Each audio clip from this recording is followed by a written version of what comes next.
अस्सलामुअलैकुम my dear friends, welcome in my YouTube channel learn with Misba. उम्मीद करती हूँ आप सब खैरियत से होंगे। आज की इस वीडियो में मैं बीएससी पार्ट 1 की मैथ्स का पेपर 2 कैलकुलस स्टार्ट करने जा रही हूँ। वीडियो स्टार्ट करने से पहले आप तमाम व्यूअर्स से मेरी एक छोटी सी रिक्वेस्ट है कि अगर आप मेरे चैनल पर न्यू हैं तो मेरे चैनल को सब्सक्राइब कर लीजिए और साथ ही साथ बेल आइकन को प्रेस कर लीजिए ताकि मेरी तमाम आने वाली वीडियोस की नोटिफिकेशन आप तक बआसानी पहुंच सके। जी हाँ फ्रेंड्स, तो आज हम बीएससी पार्ट 1 का पेपर 2 उसका चैप्टर नंबर 3 स्टार्ट करने के लिए जा रहे हैं। जो यहाँ पर मैं बुक यूज़ कर रही हूँ वो है calculus and analytic geometry, doctor M Talpur. इसका चैप्टर नंबर 3 आज हमने स्टार्ट करना है, जिसका नेम है mean value theorems, indeterminate forms, expansions. आज फ्रेंड्स मैं आपको करवाऊंगी रोल्स थ्योरम, जो कि वेरी इंपॉर्टेंट है बीएससी क्लास के लिए भी, बीएस के लिए भी और एमएससी में भी ये रोल्स थ्योरम लाजमी आ जाता है। तो आज मैं इंशाल्लाह इसकी पूरी स्टेटमेंट आपको समझाऊंगी और इसकी एग्जांपल्स भी आपको करवाऊंगी ताकि आपको ये रोल्स थ्योरम बहुत आसानी के साथ समझ आ जाए। जी हाँ फ्रेंड्स, तो सबसे पहले हम यहाँ पर समझ लेते हैं रोल्स थ्योरम की स्टेटमेंट। इसकी स्टेटमेंट क्या दी गई है हमें? If F of x is a function, अगर एफ ऑफ एक्स एक फंक्शन है विच इज, जो के नंबर 1 हमें स्टेटमेंट क्या है, कंटिन्यूअस ऑन क्लोज्ड इंटरवल, कि वो कंटिन्यूअस हो किस पर, क्लोज्ड इंटरवल पर। वो हमारे पास ये दिया हुआ है ए और बी। नंबर 2 है differentiable on open interval A B. Open interval को हम इस तरीके से ब्रैकेट के मुंह तरफ करके शो कर रहे होते हैं। नंबर 3 हमारे पास है F of A, function of A is equal हो फंक्शन ऑफ बी के, then E belongs point C belongs to A and B. तो जो पॉइंट्स है सी के वो बिलोंग कर रहे होंगे ए और बी से, सच डैट तब जो है हमारा derivative of C F prime C equal होगा 0 के। अब हम इस स्टेटमेंट को समझेंगे एग्जाम्पल के साथ। अब यहाँ पर हम ले लेते हैं इसकी जर्नल एग्जाम्पल।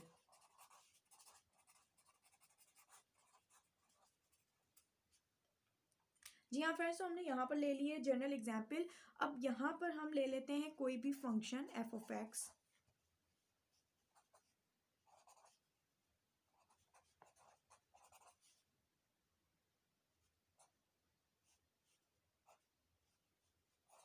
ये हमने ले लिया, ये क्या है, एक फंक्शन है, ठीक है। और यहाँ पर हम ले लेंगे एक्स। एक्स क्या होगा हमारे पास, बिलोंग कर रहा होगा 2 या 3 से। ये क्या है, एक इंटरवल। ये हमने यहाँ पर क्या लिया है, एक इंटरवल ले लिया। जी हाँ जनाब, तो अब हम इसको सॉल्व करते हैं क्वेश्चन को। अब यहाँ पर हम पुट करेंगे x की जगह 2 और 3। अब सबसे पहले हम ये फर्स्ट वाली स्टेटमेंट समझेंगे कि हमें फर्स्ट पे इन्होंने क्या दिया हुआ है, continuous on closed interval A and B. अब हम ये देखेंगे कंटिन्यूअस कब होगा, अगर हम x की वैल्यू ऐसी, कोई भी ऐसी वैल्यू हो जो हम x की यहाँ पर पुट करें और जो हमारा आंसर हो वो रियल में आए, रियल नंबर्स में आए, तो हम कह सकते हैं वो क्या है, कंटिन्यूअस है। वो कौन सा फंक्शन कह सकते हैं, f of x is continuous. अब यहाँ पर हम सॉल्व करके भी देख लेते हैं। नंबर 1 हमारे पास क्या स्टेटमेंट थी, F of x is continuous है। कैसे, अगर हम यहाँ पर एक्स की जगह पुट करें 2,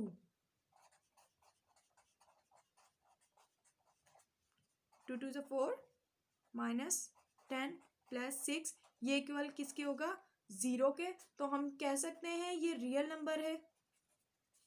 तो ये क्या होगा, जो ये फंक्शन है वो क्या है, कंटिन्यूअस है क्लोज्ड इंटरवल पर। और अब हम अगर पुट करते हैं 3 एक्स की जगह, एक्स की जगह अगर हम 3 पुट करें तो हमारे पास क्या आएगा,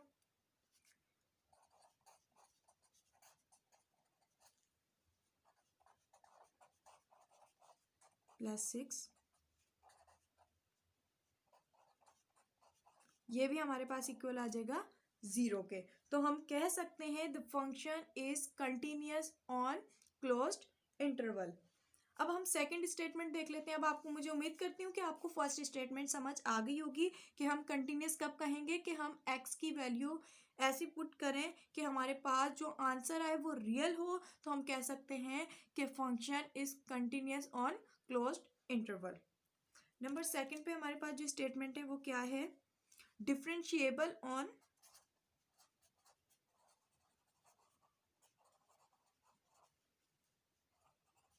ओपन इंटरवल। अब मैं आपको यहाँ पर ये भी बताऊंगी कि ओपन इंटरवल क्या होता है।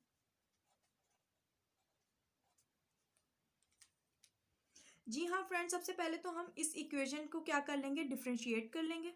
वो कैसे करेंगे, x इज इक्वल हो जाएगा 2x हो जाएगा, ये -5। ठीक है, ये हमारे पास किसके इक्वल हो गया, हमने इसको डिफरेंशिएट किया। 2 हमने यहाँ पहले लिख लिया, x 2 में से -1 किया, हमारे पास x की पावर 1 आ गई, -5 ऐसी। x किसके इक्वल होगा अगर हम डिफरेंशिएट करते हैं, 1 के। कांस्टेंट इक्वल होता है 0 के, वो हमने नहीं लिखा, तो यहाँ पर हमने इसको कर लिया डिफरेंशिएट। अब यहाँ पर अगर हमारा x बिलोंग कर रहा है 2 एंड 3 पर, अब यहाँ पर हम बात कर लेते हैं ओपन इंटरवल। ओपन इंटरवल हम यूं कहेंगे कि अब यहाँ पर जो हम वैल्यूज पुट करें वो क्या हो, ना तो वो 2 हो ना 3 हो, बल्कि इनकी दरमियान की वैल्यू हो। वो दरमियान की वैल्यू हमारे पास कौन सी होगी, 2.5। तो इस स्टेटमेंट का क्या मतलब है कि हम सबसे पहले इक्वेशन को क्या कर लें, डिफरेंशिएट कर लें on open interval. Open interval बाद में क्या है हमारे पास, कि हम जो यहाँ पर हमें x की वैल्यूज दी हुई है, हम उसका क्या ले लें, ओपन इंटरवल मीन्स उसकी मिड वैल्यू ले लें। सो फंक्शन कम डिफाइंड वैल्यू रियल, जो हमारे पास रिजल्ट आएगा वो क्या आएगा, रियल आएगा। वो कैसे रियल आएगा, जैसे अब हमने यहाँ पर ले लिया 2, x की जगह हम ले लेते हैं 2.5 और 5।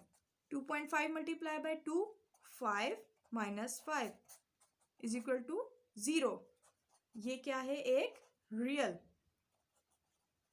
हमारे पास क्या ना आंसर आया है, रियल नंबर में आंसर आया है। तो हम कह सकते हैं कि differentiate on open interval a b। तो हमारे पास ये सेकंड स्टेटमेंट भी प्रूव हो चुकी है। अब हम बढ़ते हैं थर्ड प्रूफ की तरफ। इसकी थर्ड स्टेटमेंट समझ लेते हैं। जी हाँ फ्रेंड्स, तो अब हम इसके आ जाते हैं थर्ड स्टेटमेंट की जानिब। तो हमारे पास जो थर्ड स्टेटमेंट है वो हमें क्या दी गई है, F of function of A is equal to function of B, और सी के जो पॉइंट्स हैं वो बिलोंग कर रहे हैं ए और बी से, तब हमारे पास derivative of C is equal है 0 के। अब वो कैसे हैं हम ये समझ लेते हैं। जी हाँ फ्रेंड्स, जब हमने पहले फंक्शन ऑफ ए मालूम कर रहे थे, हमने पीछे पॉइंट्स में एक्स की जगह क्या पुट किया था, सबसे पहले हमने पुट किया था 2 एंड 3। तो हमारे पास 2 पुट करने पे आंसर क्या आया था, 0 आया था। और जब हमने 3 पुट किया, हमारे पास जब भी जो आंसर आया था वो आया था इज इक्वल टू 0। तो हम कह सकते हैं कि f of 2 is equal to f function of 3 is equal आए थे। और यहाँ पर अगर हम ए और बी कर दें, ये टर्म हमारे पास प्रूव हो गई कि ये दोनों एक दूसरे के इक्वल है। अब अगर हम इसको डिफ्रेंशिएट कर लेते हैं, अगर हम यहाँ पर इसको डिफ्रेंशिएट कर रहे हैं एफ प्राइम एक्स, हमारे पास जो इक्वेशन थी, हमारे पास इक्वेशन क्या गिवन थी, हम यहाँ पर लिख लेते हैं। जो हमने इक्वेशन लिखी थी वो थी हमारे पास एक्स स्क्वायर -5x + 6, ये इक्वेशन थी हमारे पास। इसको डिफ्रेंशिएट करें, हमने पहले किया भी था, -5, ये आ गया हमारे पास डिफ्रेंशिएट करने पर। अगर हम इसकी जगह c पुट कर दें तो हमारे पास ये आ जाएगा 2c - 5। ये इस तरीके से हम कर सकते हैं, ठीक है। तो अब यहाँ पर हमें क्या गिवन है, f का डेरिवेटिव c इज इक्वल है 0 के। हम 0 पुट कर देंगे इसकी जगह, इज इक्वल टू 2c - 5 ऐसे ही रहा। अब यहाँ पर 2c ऐसे ही, और ये माइनस के इधर जाके प्लस हो जाएगा, और c इज इक्वल टू 5/2, ये हो जाएगा 5/2, इसको हम डिवाइड करेंगे, हमारे पास आंसर क्या आएगा 2.5। ये आ गया हमारे पास आंसर। अगर हम अब इस आंसर को पुट करते हैं इस इक्वेशन में, जैसे हमने पहले किया था, जो हमारे पास आंसर आएगा वो क्या आएगा, 0 आएगा। अगर हम इसमें पुट करके भी देख लेते हैं, 2.5 - 5, हमारे पास जो आंसर आएगा वो आएगा 0। यहाँ पर ये क्या आ रहा है, आंसर रियल ही आ रहा है, तो हम कह सकते हैं इट्स बिलोंग टू 2 और 3। जो हमारे पास यहाँ ए और बी से, क्यों, क्योंकि जब हमने ए पुट किया हमारे पास 0 आया, हमने बी पुट किया तो हमारे पास 0 आया। तो इसका मतलब हम कह सकते हैं कि ये सी भी जो है वो किससे बिलोंग कर रहा है, 2 और 3 से। ये यहाँ पर हमारी जो जनरल इक्वेशन थी उसकी एग्जाम्पल, यहाँ पर तमाम स्टेटमेंट प्रूव हो चुकी हैं। जी हाँ फ्रेंड्स, तो अभी हमने रोल्स थ्योरम की एक जनरल एग्जाम्पल सॉल्व की है। अब हम मैथमेटिकली एक एग्जाम्पल सॉल्व करेंगे। स्टेटमेंट हमारे पास यही रहेगी, और ये बात याद रखिएगा कि हमारे पास एग्जाम्स में जब क्वेश्चन आएगा वो इस तरीके से आ सकता है कि state and prove Rolle's theorem, और स्टेटमेंट हमारे पास यही रहेगी जैसे अभी हमने जनरल की सॉल्व की थी। अब हम इस क्वेश्चन को प्रूव करने की जानिब चलते हैं। यहाँ पर हम सबसे पहले हेडिंग डाल लेंगे प्रूफ की। सबसे पहले हम लिखेंगे since f of x function of x is continuous on closed interval. ठीक, अब यहाँ पर है हमारे पास m हमारे पास किसके इक्वल है, maximum value of f of x on closed interval. ठीक है, और जो हमारे पास स्मॉल m है वो किसके इक्वल है, minimum value of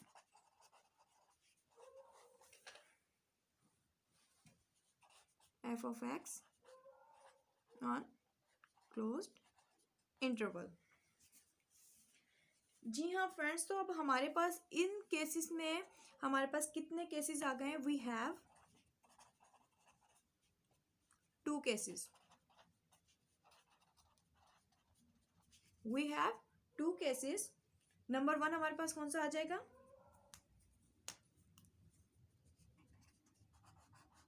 m is equal है m के, मतलब maximum value of function on closed interval is equal है मिनिमम वैल्यू ऑफ फंक्शन के। और नंबर 2 पर हमारे पास कौन सा है कि maximum value of function is not is equal to minimum value of function on closed interval. अब हम इसको प्रूफ करने की जानिब चलते हैं। प्रूफ करेंगे हम सबसे पहले 1 वाला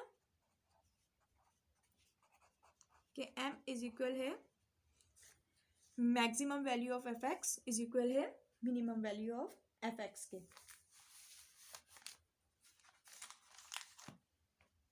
यहां पर हम सबसे पहले लिखेंगे it's means that f of x is equal to constant, कि फंक्शन जो है वो क्या है, इज इक्वल है कॉन्स्टेंट के। फॉर एग्जाम्पल अगर हम यहाँ पर करते हैं f of x is equal to x का स्क्वायर, एक्स की जगह हम 0 पुट करें, 0 का स्क्वायर इज इक्वल टू किसके होगा, 0 के होगा। अब यहाँ पर अगर हम फंक्शन ले लें f of x is equal to constant के, और अगर उसका डेरिवेटिव लें तो हमारे वो किसके इक्वल आएगा, 0 के।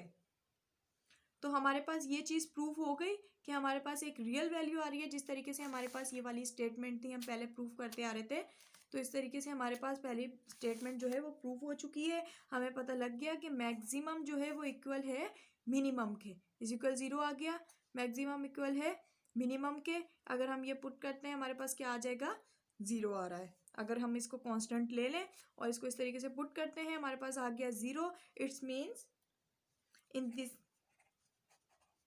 Case theorem is proved. ठीक है, हमारे पास ये टर्म जो है वो प्रूफ हो चुकी है। अब हम सेकंड प्रूफ की जानिब आते हैं। वो हमारे पास क्या था, maximum value of f x is not is equal to minimum value of f x. अब इसका मतलब यहां पर लिखते हैं इट्स मीन्स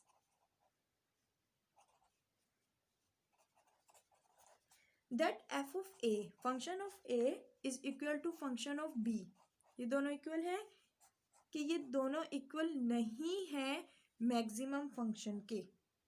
अब हम ये कैसे करेंगे, अगर अब यहाँ पर आप देख सकते हैं कि अगर C बिलोंग कर रहा है ओपन इंटरवल से, मैंने आपको ओपन इंटरवल बताया था कि ओपन इंटरवल क्या है, कि अगर हमारे पास x की वैल्यू गिवन है 2 and 3, तो ओपन इंटरवल हमारे पास क्या होगा कि अगर हम इसकी वैल्यू ले लें 2.5, ना 3 हो ना 2 हो, बल्कि इसका ओपन इंटरवल हो 2.5 हो, ठीक है। अब यहाँ पर and f of c, function of C is equal है किसके, मैक्सिमम के।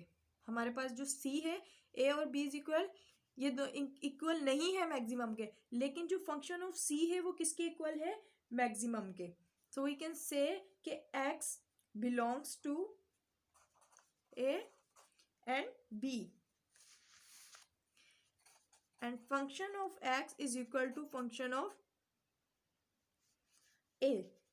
जैसे यहाँ पर हम कर रहे थे कि a और b इज इक्वल था, तो अगर हम इन दो फंक्शंस को ले लें तो हमारे पास क्या आएगा, हम इस केस में भी कह सकते हैं कि x बिलोंग कर रहा है किससे, a और b से बिलोंग कर रहा है।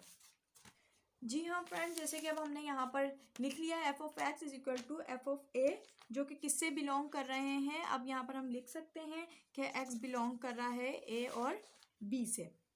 अब यहाँ पर अगर हम c की वैल्यू c में कर लेते हैं add and subtract h equal to c। अब देखें अगर हम यहाँ पर ले लें एड एंड सब्ट्रैक्ट का क्या मतलब होगा, जैसे हमने यहाँ पर लिया ये वाली टर्म ऐसी रही, एड एंड सब्ट्रैक्ट हमने यहाँ पर कर लिया, तो अब हम यहाँ देखेंगे हमारे पास क्या टर्म बन रही है, कि अब यहाँ पर एफ ऑफ फंक्शन, ये फंक्शन ये वाला जो फंक्शन है हमारे पास किसके इक्वल हो जाएगा, प्लस माइनस h के एफ ऑफ सी, मतलब हम यहाँ पर इन दोनों पे फंक्शन अप्लाई कर देंगे, ठीक है। ये कर दिया हमने। अब यहाँ पर ये क्या था, इज इक्वल के इधर यहाँ पर प्लस था, इस साइड पर आके क्या हो जाएगा, माइनस हो जाएगा। ये आ गया हमारे पास जीरो। अब हम इस केस में क्या करेंगे, अब हमारे पास यहाँ पर प्लस की वैल्यू भी आ रही है और माइनस की भी आ रही है, तो अब इन केस में हम क्या करेंगे, इसको दो हिस्सों में डिवाइड कर लेंगे। अब यहाँ पर हम लिख सकते हैं there are two cases. Number one हमारे पास क्या है, फर्स्ट वाला अगर हम केस लिख लें,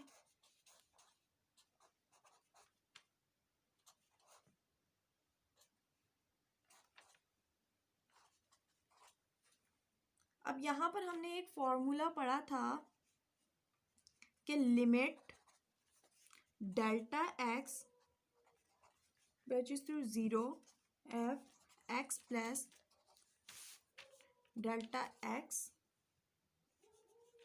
minus f of x divided by delta x हमारे पास किसके इक्वल होता है, डेरिवेटिव ऑफ एक्स के, ठीक है। ये यहाँ पर इसके इक्वल होता है, तो ये वाली जो हमारे पास टर्म है, जब हमने यहाँ पर और सॉरी यहाँ पर जो है हम डिवाइड भी करेंगे h को, ठीक है। यहाँ पर ये हमारे पास डिवाइड भी होगा h, ठीक है। और यहाँ पर हम लिमिट अप्लाई कर देंगे h अप्रोचेस टू 0। अब हम इस टर्म को, क्योंकि h जो है वो हमने 0 के इक्वल लेना है ताकि ये ख़त्म हो जाए, क्योंकि h ये तो हमने ऐड किया है, ऐड एंड सब्ट्रैक्ट कर रहे हैं, तो यहाँ पर हम कर सकते हैं कि ये वाली टर्म ये बिल्कुल एज इट इज़ बन गई है, यहाँ x की जगह क्या है, c है, तो यहाँ पर हम लिख सकते हैं एफ ऑफ एक्स c के इक्वल, ठीक है। ये हम c के इक्वल लिख सकते हैं, और ये ग्रेटर देन किसके है, 0 के, greater than is equal to 0 के है। ये देखें हमने यही चीज़ यहाँ पर c था तो हमने यहाँ पर c लिख लिया। अब इसको हम नाम दे देते हैं इक्वेशन 2 का। यहाँ पर सबसे पहले हमने प्लस वाले टर्म को ये सॉल्व किया था, अब हम करते हैं माइनस वाली को। माइनस वाली को सॉल्व करने का क्या मेथड है, लिमिट अप्लाई कर देंगे हम, h approaches to 0 f c minus h minus function of c divided by minus h। वो क्या है, यहाँ पर ग्रेटर देन 0 था, यहाँ पर लेस देन 0 होगा, ठीक है। और इस इक्वेशन को क्या हम नाम दे देंगे, सबसे पहले तो हम जिस तरीके से यहाँ पर ये ऐसे है तो ये भी क्या बन जाएगा, ये भी double derivative of c less than equal to 0 बन जाएगा। और हम इस इक्वेशन को नाम दे देंगे इक्वेशन नंबर 2। अब हम क्या करेंगे, ये आ गई हमारे पास equation 1 and equation 2। By combining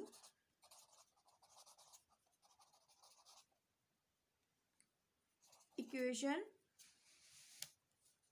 1 and 2, अब दोनों इक्वेशन को क्या कर देंगे, हम कंबाइन कर देंगे। ये वाली हमारे पास लेस देन थी, इसका मतलब ये हमारे पास ये वाली इक्वेशन 0 हो चुकी है। जो ये वाली इक्वेशन है, जो हमारा आंसर आएगा f c is equal to 0। क्यों, क्योंकि ये हमारे पास 0 के इक्वल हो चुका है। जो हमारा आंसर आएगा वो सिर्फ ये वाली इक्वेशन आएगी, ठीक है, जब हमने इन दोनों इक्वेशन को कंबाइन किया।